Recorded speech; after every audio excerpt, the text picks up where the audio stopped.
नमस्कार,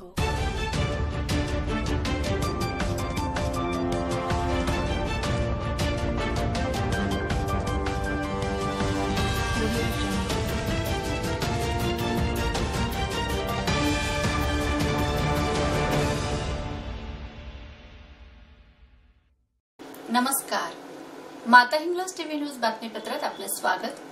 सुरुवातीला जाणून घेऊया आजच्या ठळक घडामोडी।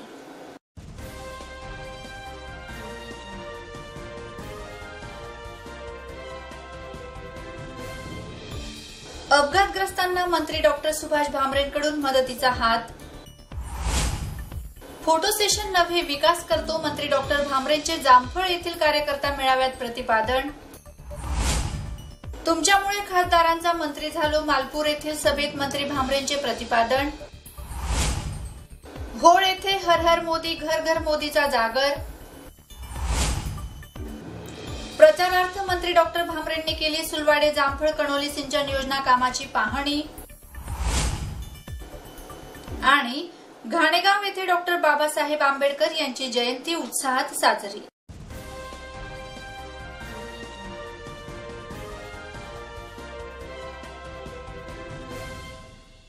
पाहूया बातमीपत्र विस्ताराने।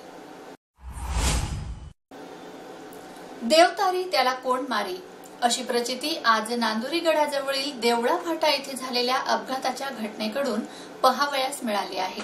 विशेष म्हणजे केंद्रीय संरक्षण राज्यमंत्री नामदार डॉक्टर सुभाष भामरे यांनी अपघातग्रस्तांना तात्काळ मदत केल्याने अपघातग्रस्तांच्या जीवावरचं संकट टळलं, अशी माहिती अपघातग्रस्त नातेवाईकांमध्ये बोलली जात होती। मंत्री डॉक्टर सुभाष भामरे हे आपल्या सहकाऱ्यांसमवेत श्री सप्तशृंगी देवीच्या दर्शनासाठी जात असताना नांदुरी गडावरून MH14 BT 1604 या क्रमांकाची एसटी बस नांदुरी गडावरून यावलकडे जात असताना म्हणजे देवळा गावाच्या मालेगाव रस्त्यावरील एका पुलाजवळ एसटी बस चालकाच्या समोरून येणाऱ्या वाहनास वाचवत असताना एसटी बस पुलाखाली उतरून दिली। त्यात एसटी बसमध्ये बसलेल्या प्रवाशांना गंभीर दुखापत झाली।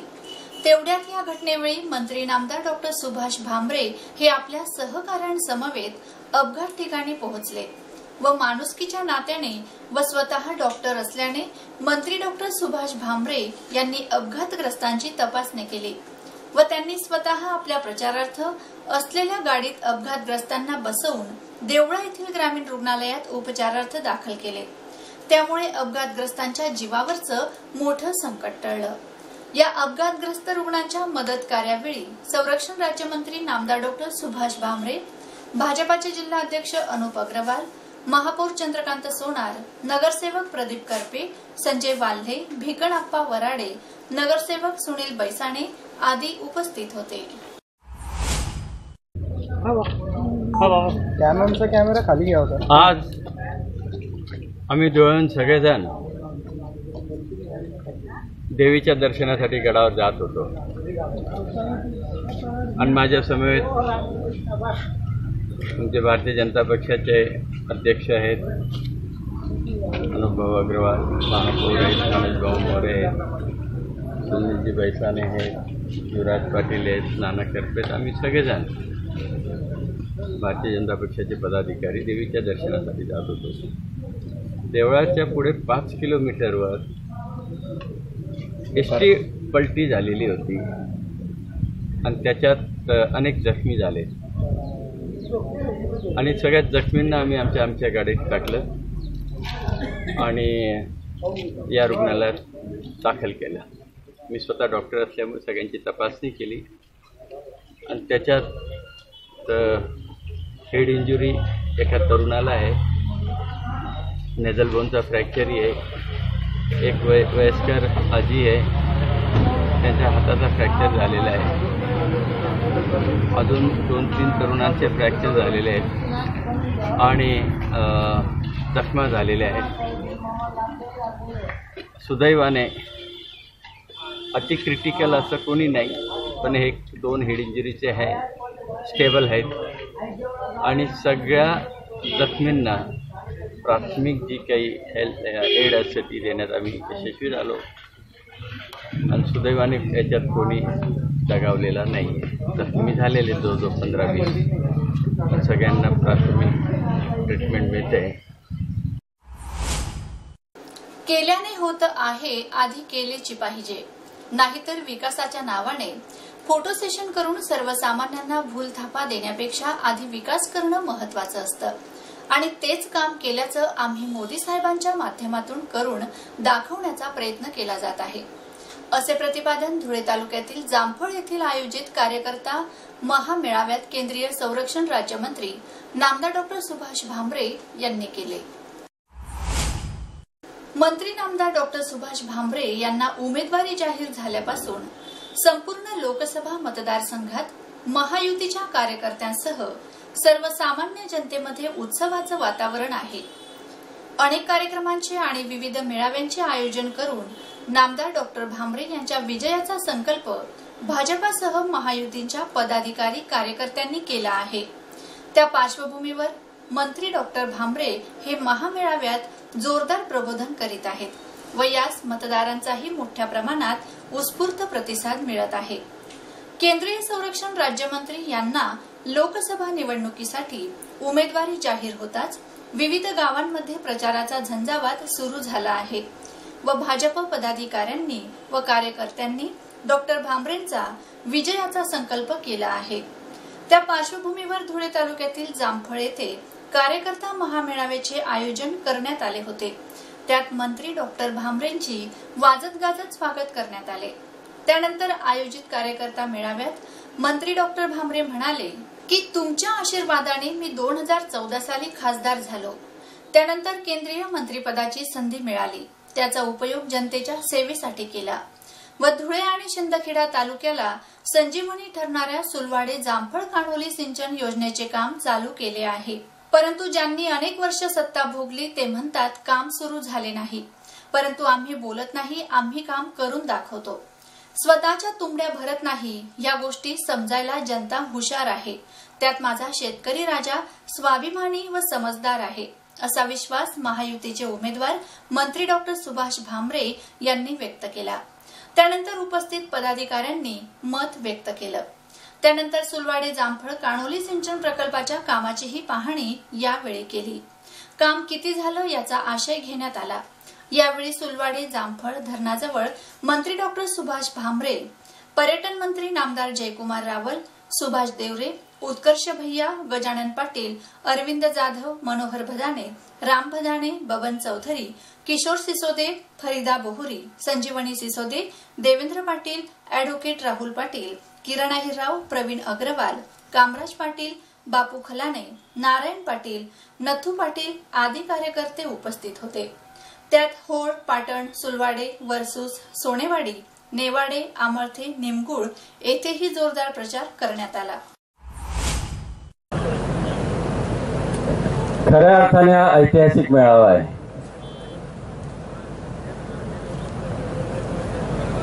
सुलवाडे जामफळ कान्होली उपसा सिंचन योजना, त्या योजनेच्या ठिकाणीच आपण सगळेजण जमलेला आहात आणि व्यासपीठावर ज्यांची प्रमुख उपस्थिती आहे, धुळे आणि शिंदखेडा तालुक्यासाठी संजीवनी ठरणारा प्रकल्प, त्याचं काम सुरू झालेलं आहे. आणि काही आपले काँग्रेस राष्ट्रवादीचे मित्र म्हणतात काम सुरू झालेलं नाही आणि म्हणून त्या मित्रांना आभार मानतो. त्यांच्यामुळे ही संधी मिळाली की या तालुक्याच्या जनता जनार्दनला इथं आणून दोन्ही तालुक्याच्या जनतेला आता आपण ते काम दाखवणार आहोत, काय काम चालू झालेलं आहे. मित्रांनो, 2014ला तुम्ही मला आशीर्वाद दिला आणि तुमच्या आशीर्वादाने मी खासदारी झालो आणि संरक्षण राज्यमंत्री झालो आणि संपूर्ण लोकसभा मतदारसंघात फिरत असताना एक गोष्ट प्रामुख्याने जाणवली की माझा हा शेतकरी राजा जो बसलेला आहे समोर, हा अतिशय स्वाभिमानी आहे. कुठले भीक नको, त्यांना फक्त हक्काच्या 3च गोष्टी पाहिजे. आणि त्याच्यात महत्वाचं म्हणजे मुबलक पाणी पाहिजे त्यांच्या शेताला आणि प्यायला. 24 तास वीज आणि घामाने कमवलेल्या शेतमालाला रास्त भाव. आणि या 3 हक्काच्या जर गोष्टी मिळाल्या तर जमिनीतनं सोनं काढू शकतो एवढी ताकद आमच्या या शेतकरी राजाची आहे. आणि म्हणून ठरवलं तुमचे जे उपकार आहेत ते कधी फिटू शकत नाही, परंतु तुम्ही मला दिल्लीत नेऊन बसवलेलंच आहे.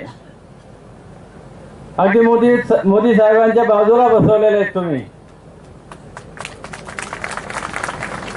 याचा उपयोग फक्त फोटो काढण्यासाठी करणार नाही, याचा उपयोग मोदी साहेबांच्या मागे लागून या मतदारसंघात पैसे आणायचे आणि त्याच्या माध्यमातून मोठमोठे प्रकल्प करायचे हे मी ठरवलं. मग सगळ्यात आधी आपल्या मतदारसंघातील या धुळे आणि शिंदखेडा तालुक्यासाठी सगळ्यात महत्वाचा प्रकल्प होता सुलवाडे जामफळ कानोली उपसा सिंचन योजना. मी जेव्हा खासदार झालो तेव्हा जयकुमार भाऊंनी सांगितलं, जयकुमार भाऊ सातत्याने 8 वर्षापासून लढा देत आहेत, पण त्यावेळेस ते विरोधी पक्षात होते, पण सातत्याने सरकार दरबारी हा प्रश्न मांडला. आणि जेव्हा आपली सत्ता आली तेव्हा जोमाने लागले, त्यांनी राज्यातल्या सगळ्या परवानग्या मिळवल्या. मग ते फायनान्स क्लिअरन्स असेल, इन्व्हेस्टमेंट क्लिअरन्स असेल, सगळ्यात महत्वाची प्रशासकीय मान्यता मिळवली. आणि जयकुमार भाऊने तुम्ही सगळ्यांनी माझ्यावर जबाबदारी टाकली की आता केंद्राकडे गेलेली गोष्ट केंद्रातले प्रतिनिधी म्हणून आम्ही तुम्हाला पाठवलेलं आहे. आणि भाऊ सातत्याने मला म्हणायचं केंद्र. मगाशी अरविंद जाधव सरांनी सांगितलं की अतिशय 5-10 लाखाचा जरी विकासाचं काम असेल तर आपल्याला प्रचंड पाठपुरावा करावा लागतो, 10 ठिकाणी जावं लागतं. आता एवढ्या मोठ्या प्रकल्पासाठी किती मेहनत करावी लागत असेल आपल्याला लक्षात आलं असेल. मग केंद्रात इन्व्हेस्टमेंट क्लिअरन्स असेल आणि सगळ्यात म्हणजे केंद्रीय जल आयोग. सिंचनाचा कुठलाही प्रकल्प असेल मोठा तो केंद्रीय जल आयोगाची परवानगी घ्यावी लागते आणि केंद्रीय जल आयोगाच्या परवानगीशिवाय पुढे काहीच सरकत नाही. केंद्रीय जल आयोगाची परवानगी मिळवली. टेक्निकल अप्रुव्हल कमिटी 6 महिन्यात एकदाच बसते. आता टेक्निकल अप्रुव्हल कमिटीच्या अजेंडामध्ये आपला सुलवाडे जामफळ आलेलं नव्हतं. त्यावेळेस उमा भारती केंद्रात मंत्री होत्या. उमा भारतींकडे गेलो आणि त्यांना सांगितलं या उद्याच्या टेक्निकल अप्रुव्हल कमिटीमध्ये आमचा प्रकल्प नाही आहे, आणि जर ते आलं नाही तर अजून परत 6 महिने तुमच्या फक्त टेक्निकल अप्रुव्हल कमिटीची परवानगीसाठी लागेल. रात्रीचे 8 वाजलेले होते.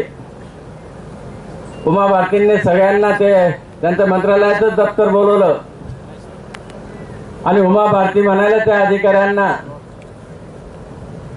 ये जो डॉक्टर भामरे बड़ा सज्जन व्यक्ति लगता है मुझे.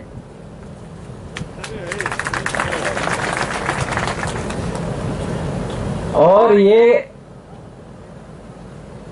प्रकल्प का कल टेक्निकल अप्रूवल कमिटी में ये आना ही चाहिए. तो अधिकारी मतलब मैडम उसके तो कोई पेपर आए नहीं, बोलो बंबई को फोन करो, राज्य सरकार से सब मंगवाओ.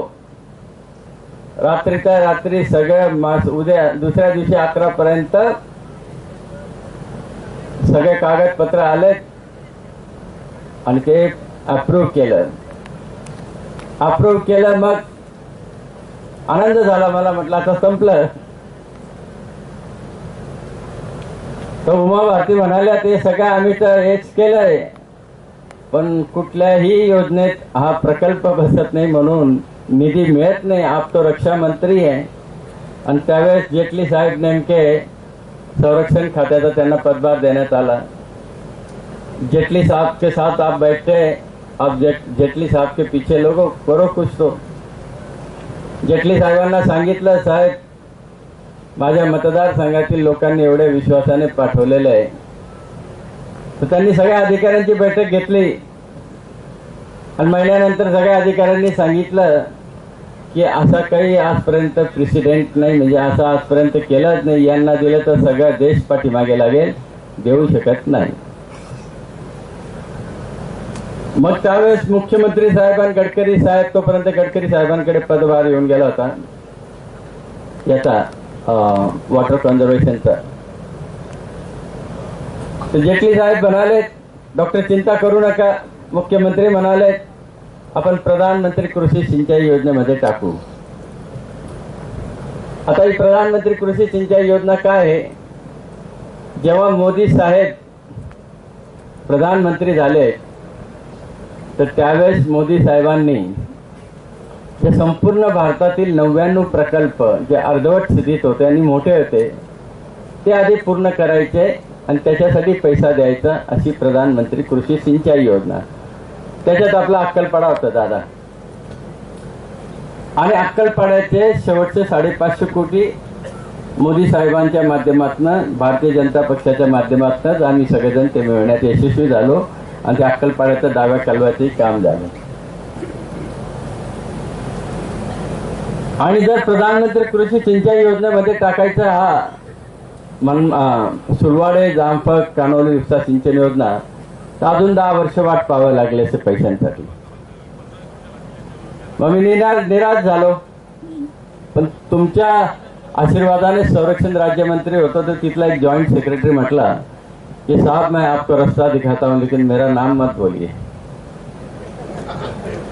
म्हटलं तुझं नाव सांगणार नाही, आताही सांगत नाही. ये जो मोदी साहब के साथ आपका उठना बैठना है, तो जो स्पेशल निधि है प्रधानमंत्री कार्यालय का, उसमें से ये हो सकता है. मग मी गेलो मोदी साहेबांकडे. संरक्षण खात्याचीच बैठक होती. आठवड्यातनं 1-2 बैठका या होतातच. साहेबांचा चांगला मूड बघून मी सांगितलं, साहेब अशी अशी योजना आहे, आमच्या शेतकऱ्यांनी इतक्या विश्वासाने मला पाठवलेलं आहे. 2-2.5 वर्ष तिकडे राज्यात जयकुमार भाऊंनी सगळ्या परवानग्या मिळवल्यात, इथे आम्ही मिळवल्यात, पण पैसाच नाही आहे. मोदी साहेबांनी त्यांचा पर्सनल सेक्रेटरी त्यांचे नृपेंद्र मिश्रा आहे. आता हे नृपेंद्र मिश्रा कोण आहे? पंतप्रधान मोदी साहेब आहेत. आणि मोदी साहेब अख्ख्या भारतभर फिरत असतात, जगभर फिरत असतात, महत्वाचे निर्णय घेत असतात. पण खाली कारभार नंबर 2ला भाऊ नृपेंद्र मिश्रा आहे. आता नृपेंद्र मिश्रांशी संरक्षण खात्यामुळे माझे फार चांगले संबंध आहेत.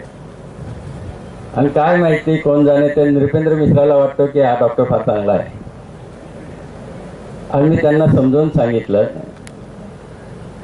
की आमची ही तापी नदी आहे, युती सरकार असताना बॅरेज झालेलं आहे आणि या बॅरेजमुळे बॅकवॉटर 60 किलोमीटर पर्यंत पाणी आहे. त्याचे सगळे फोटो दाखवले. अख्ख्या भारतात असा दृश्य दिसणार नाही. आणि हे सगळं पाणी वाहून जातं. खरं तर हे 10-15 वर्षापूर्वीच आम्हाला 20 वर्षापूर्वीच पैसे मिळून जायला पाहिजे होते, परंतु मला यासाठी पैसा पाहिजे.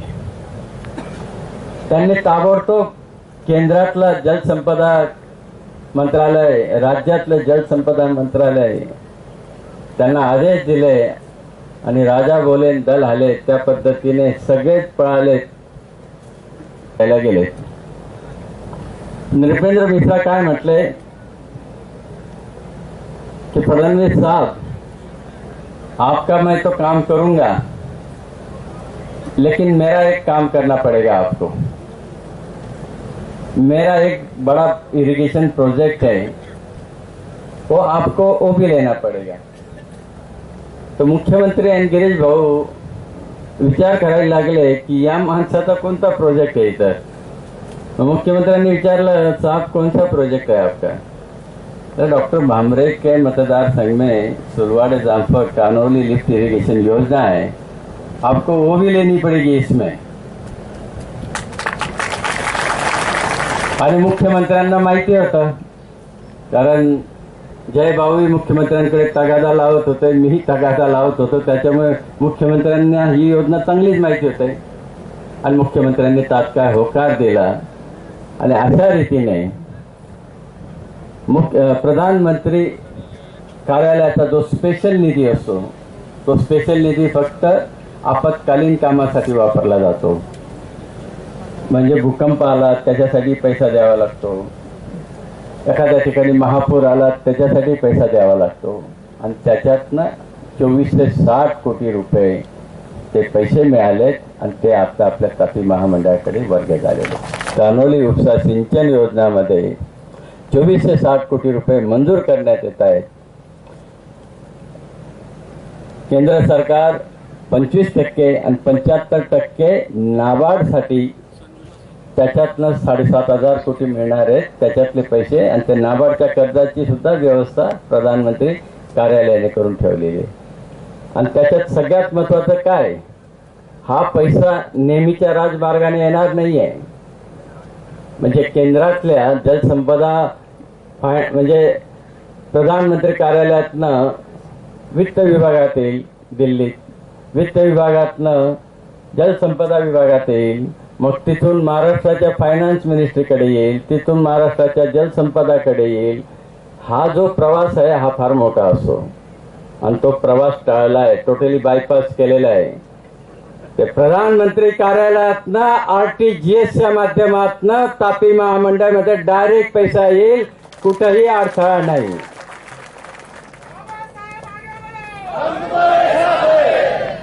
आणि अशा रीतीने जयकुमार भाऊंनी आणि धुळे तालुक्या आणि शिंदखेडा तालुक्याच्या लोकांनी जे स्वप्न बघितलेलं होतं ते स्वप्नपूर्ती आज झालेली आहे आणि आज तिथं काम चालू आहे। जेवण झाल्यानंतर आपण सगळ्यांनी तिथं जायचंय आणि याच्यात अजून ऍफिडेव्हिट 2 केलेले आहेत। काय ऍफिडेव्हिट केलेले आहे, 4 वर्षाच्या आत जर कधी काम झालं नाही तर संबंधित अधिकाऱ्यांवर कारवाई होईल, संबंधित कॉन्ट्रॅक्टरवर कारवाई होईल। अजून ऍफिडेव्हिट काय आहे, हा पैसा फक्त याच प्रकल्पासाठी वापरला जाईल, दुसरीकडे कुठंच जाणार नाही। त्याच्यामुळे अक्कलपाड्याला जसे 40 वर्ष लागले, याला 40 वर्ष लागणार नाही। 4 वर्षात या प्रकल्पाचं पाणी शिंदखेड्यातील 50 गावांना आणि धुळे तालुक्यातील 50 गावांना जाणार आहे आणि एकदा जामफळ धरण झालं तर पर्कोलेशनच्या माध्यमातून अजून 100 गावांना होणार आहे, अशा 200 गावांना होणार आहे। आणि म्हणून निश्चितच आनंद होतोय की जे धुळे तालुका आणि शिंदखेडा तालुक्याला कायमस्वरूपी दुष्काळी तालुका असं म्हणून तिथं वरती नोंद आहे, तो जयकुमार भाऊ आणि माझ्या माध्यमातनं तो कलंक पुसण्याचा आम्ही प्रयत्न केलेला आहे। जयकुमार भाऊंनी तापी बुराईच्या माध्यमातनं प्रकाशातनं ते पाणी आणून कोणत्या गावापर्यंत पाईपलाईन आली, भाऊ सांगतीलच, रनाळापर्यंत पाईपलाईन आलेली आहे, ते तिकडने ते काम चालू झालेलं आहे। आणि अशा रीतीने भारतीय जनता पक्षाच्या माध्यमातून शिंदखेडा तालुका सुजलाम सुफलाम होणार आहे आणि धुळे तालुकाही सुजलाम सुफलाम होणार आहे। बरं, आज सुलवाडे जामफळ काय प्रकल्प आहे परत समजून घ्या।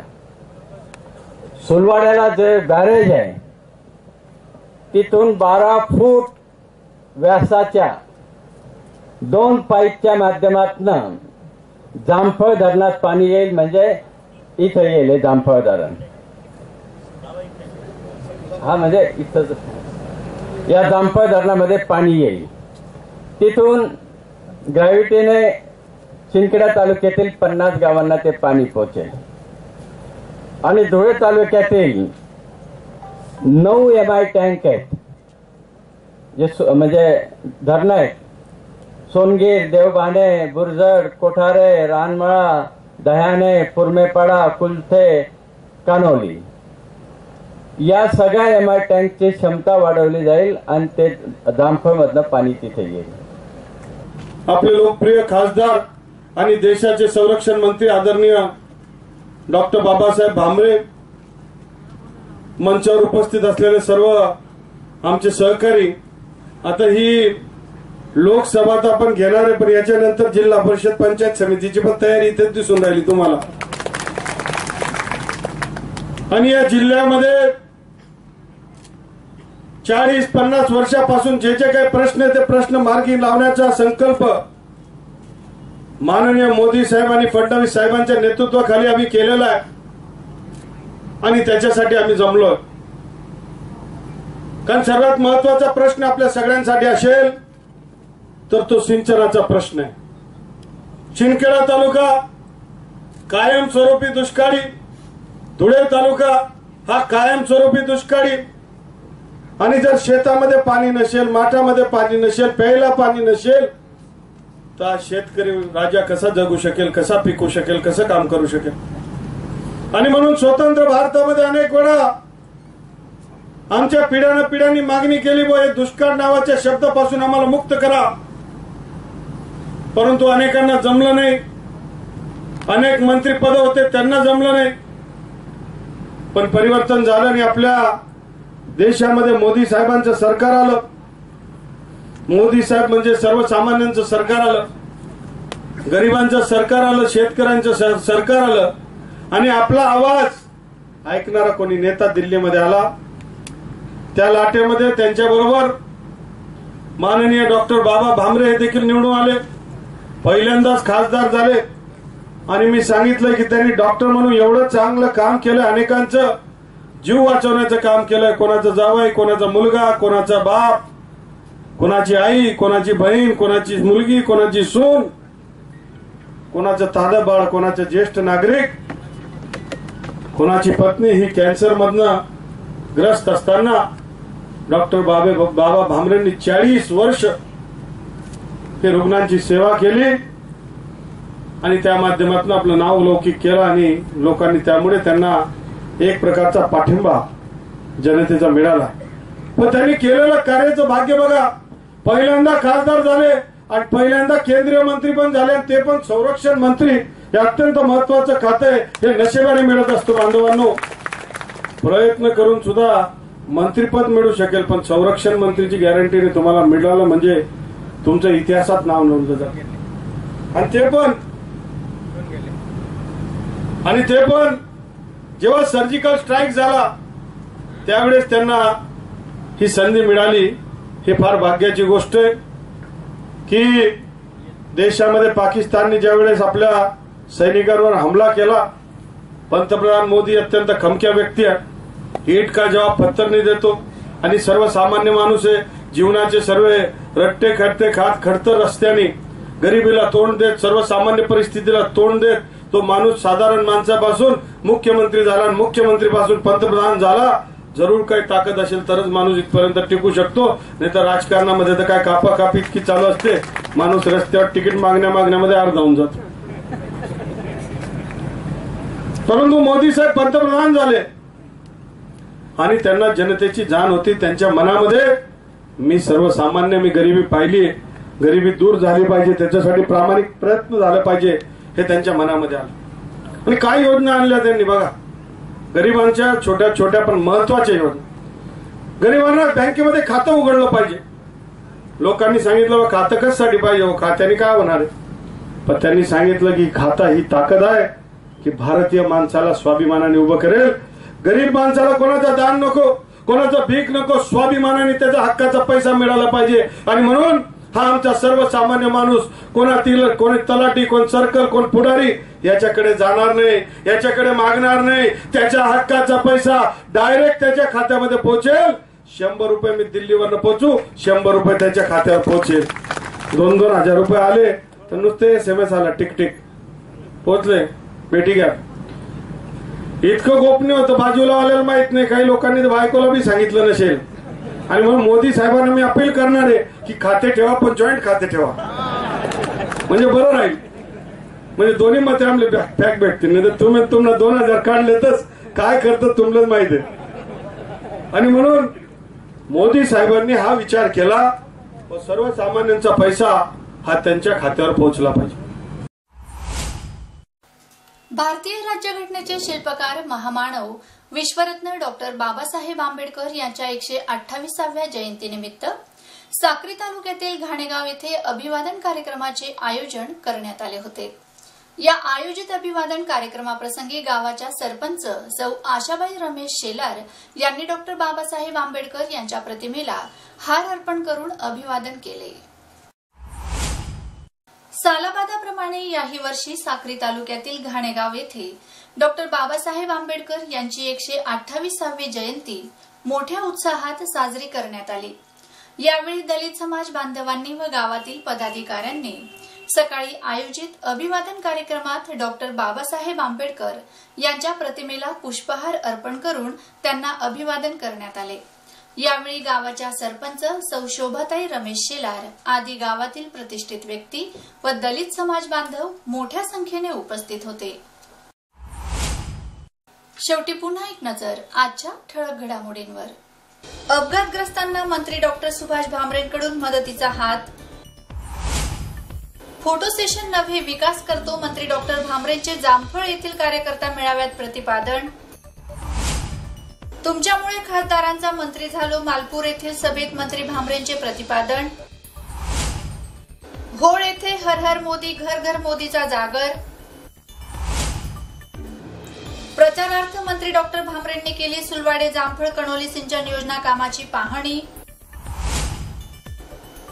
आणि घाणेगाव येथे डॉक्टर बाबासाहेब आंबेडकर यांची जयंती उत्साहात साजरी.